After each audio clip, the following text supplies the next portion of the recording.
The clothesline revealed the secret: forensic medicine and crime lab files.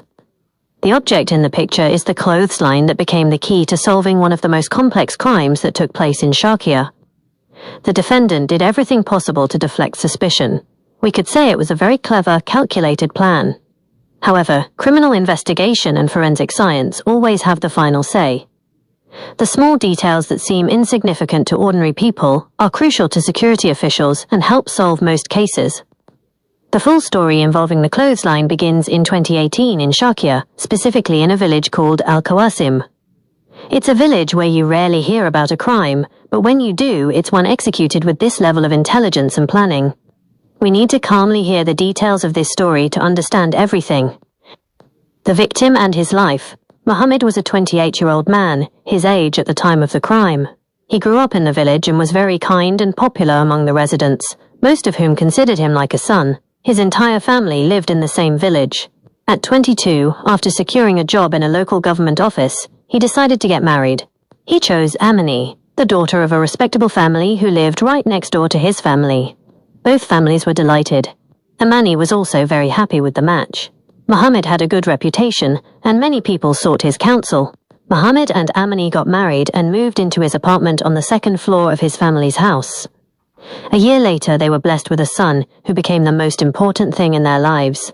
For 4 years, their life was completely normal and peaceful. Mohammed went to work early and returned around 3 p.m. to enjoy time with his wife and son. However, after some time, Amani started telling people she felt Mohammed had changed, despite there being no objective evidence to support this claim. Throughout those 4 years, Mohammed never complained about Amani to anyone. The disappearance. Everything changed on Wednesday in 2018. Mohammed returned home normally from work. At midnight, Mohammed's brother was surprised by a call from his sister, who told him that Amani had called her, saying Mohammed had gone out to buy groceries but hadn't returned for over 2 hours, and she was worried. Mohammed's brother rushed upstairs to find Amani distraught. Neighbors quickly gathered. A significant detail was that Mohammed had left his mobile phone at home, making it impossible to contact him, suggesting he had only intended to be gone briefly. Amani recounted that he had left at 8 p.m. to buy groceries. Mohammed's brother and the villagers searched everywhere, including contacting his friends, but found no trace of him. At 2 a.m., his brother returned and found Amani collapsing. They then went to all the local hospitals and police stations but found no sign. They learned they had to wait a specific time period before filing a missing persons report. The discovery and the initial investigation. The next day, Thursday, at 11 a.m., a group of farmers discovered a body floating in the canal. The news spread quickly. As Mohammed was missing, his family and security officials rushed to the canal, which was near Mohammed's home. Mohammed's brother immediately identified the body by the clothes he was wearing, though the face looked strange and there was a large wound on the head. Security officials examined the body, which was fully clothed but missing its shoes. They noted a severe head injury and visible signs of strangulation on the neck. The initial theory offered by Mohammed's brother, and supported by the police as a likely scenario, was that a thief had accosted Mohammed while he was out, and when Mohammed resisted, the thief killed him and dumped the body. This was supported by the fact that no money or papers were found on the body. The police questioned Amani, the sole source of the going out for groceries story, who expressed her certainty that a thief had killed her husband for money and demanded justice. The forensic evidence. The forensic report delivered crucial information. 1. Mohammed was struck hard on the head with a wooden stick, indicated by traces of wood on the scalp tissue. 2. He was then strangled with a wire or rope, which was the actual cause of death.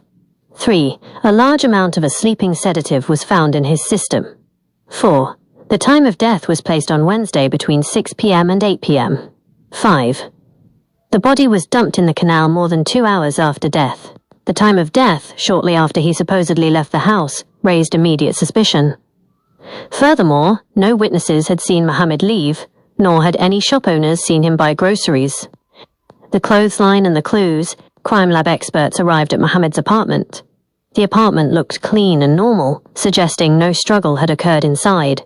The police placed Amani under suspicion, as she was the only source for the time of death and his errand. While searching, officers noticed something odd on the balcony clothesline, a large quantity of freshly washed bedsheets and pillowcases. Given the tragedy, this excessive focus on laundry seemed highly suspicious, suggesting Amani was trying to wash away evidence. Another detail was that Mohammed's shoes were found neatly placed next to the apartment door, a normal habit, yet his body was found without shoes. The officers then found a hidden, switched-off mobile phone. When Amani saw the police with the phone, she immediately became flustered, claiming it was Mohammed's secret phone for doing something wrong. The hidden phone contained only one contact number, a man named Reda, a laborer in the same village with whom Mohammed had no known relationship. Furthermore, the number had called the hidden phone at 6 p.m. on Wednesday and was called from the hidden phone at midnight. A witness then told police he saw Reda on Wednesday at midnight, driving a Caro cart with a large sack on it. The confession and the truth revealed, Reda was immediately brought in for questioning. Once investigators gave him the impression they knew everything, he confessed, but claimed the murder was entirely planned by Amani. Amani and Reda had been in a secret relationship for 2 years. Since they lived next door, Reda would sneak into Mohammed's apartment via the balcony after Amani had sedated her husband. After 2 years, they decided they had to get married, which required Amani to get rid of Mohammed. Divorce was ruled out as it would look suspicious, so Amani decided on murder and persuaded Reda to help. The execution of the plan. 1. On Wednesday, after Mohammed returned from work, Amani placed a large dose of sedative in his juice. 2. She asked him not to change into his home clothes, claiming she was doing laundry, so he remained in his street clothes to make it look like he was killed outside. 3. Reda arrived at 8 p.m., the same time Amani claimed Mohammed left for groceries, and entered the unlocked apartment. 4. He went into the bedroom, struck the sleeping Mohammed on the head with a wooden stick, and then strangled him with a telephone wire to ensure death. 5. Amani and Reda then thoroughly cleaned the apartment. Amani stripped the sheets and pillowcases and immediately put them in the wash, the source of the clothesline clue.